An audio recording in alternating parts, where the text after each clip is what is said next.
అవినీతి చేయనప్పుడు డబ్బులు ఎందుకు తిరిగిస్తున్నారు, రాయబారులు ఎందుకు చేస్తున్నారని మాజీ మంత్రి ప్రత్తిపాటి అన్నారు. అవినీతి చేసిన మాజీ మంత్రిని ఎప్పుడు అరెస్టు చేస్తారా అని రాష్ట్రమంతా ఎదురు చూస్తుందన్నారు. తన వద్దకే మనుషులను పంపారని స్వయంగా ఎంపీ చెప్పలేదా? చేసిన తప్పులు కప్పిపుచ్చుకోవడానికే నిజాయితీ పడైన ఎంపీపై కూడా నిందలు వేసే స్థాయికి వచ్చారని అన్నారు. అవినీతి మంత్రిగా చిలకలూరిపేట ప్రజల హృదయాల్లో ముద్ర వేయించుకున్న వ్యక్తి ఈ రోజు తప్పు చేయలేదంటే ప్రజలు నమ్ముతారా అని ప్రత్తిపాటి ప్రశ్నించారు.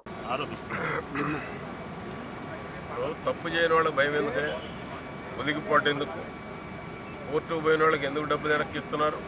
సిగ్గుండాలి కదా మాట్లాడటానికి, సిగ్గుండాలన్నా మాట్లాడటానికి. ఎన్ని ఎగ్జాంపుల్స్ ఉన్నాయి చిలకలూరుపేట చరిత్రలో. సోమేపల్లి సాంబయ్య గారు 6 సార్లు పోటీ చేశాడు, నేను 6 సార్లు పోటీ చేశా. హైకోర్టుకి ఎవరన్నా వెళ్ళారు అవినీతి మీద? సొంత పార్టీ వాళ్ళు ఎవరైనా అవినీతి మీద హైకోర్టుకి వెళ్ళిన చరిత్ర ఉందా చిలకలూరుపేటకి? సిగ్గుండాలి మీడియా ముందుకు వచ్చి మాట్లాడటానికి. ఎందుకు మళ్ళా డబ్బులు ఇచ్చి బతిలాడుకుంటున్నారు?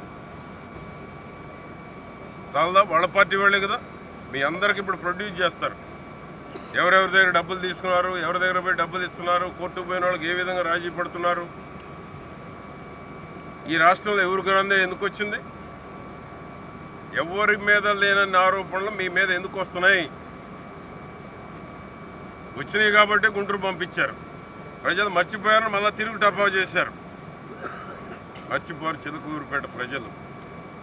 చిలకలూరుపేట ప్రజల హృదయాల్లో సుస్థిరంగా అవినీతి మంత్రి అని ముద్ర వేసుకొని ఈరోజు ఏదో నీతులు చెప్తే ప్రజలు నమ్మేదానికి సిద్ధంగా లేరు.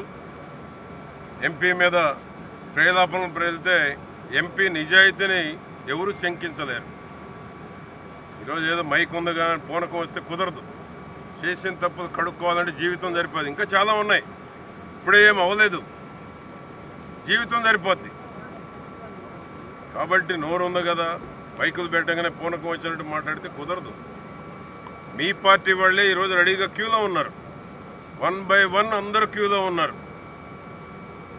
మీకు, మీ సిబ్బందికి, మీ కుటుంబానికి ఎవ్వరూ వదిలిపెట్టరు.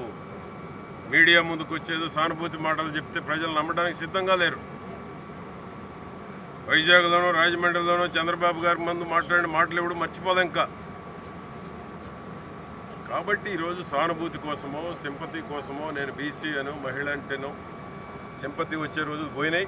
నువ్వు చేసిన అరాచకాలకి దుర్మార్గాలకి సింపతి రాదు. ఎప్పుడెప్పుడు అరెస్ట్ చేస్తారని రాష్ట్ర ప్రజలు ఎదురు చూస్తూ ఉన్నారు. చిలకలూరుపేటలో సోషల్ మీడియాలో వల్గర్ లాంగ్వేజ్ పెట్టి వల్గర్ సంస్కృతిని తీసుకొచ్చినటువంటి ఘనత మర్చిపోలే ప్రజలు. కాబట్టి ఏంటంటే ఈరోజు మీడియా ముందుకు వచ్చి నేను మాట్లాడడానికి ఏదైనా మాట్లాడవచ్చు కదా అంటే ప్రజలు నమ్మేదానికి సిద్ధంగా లేరు.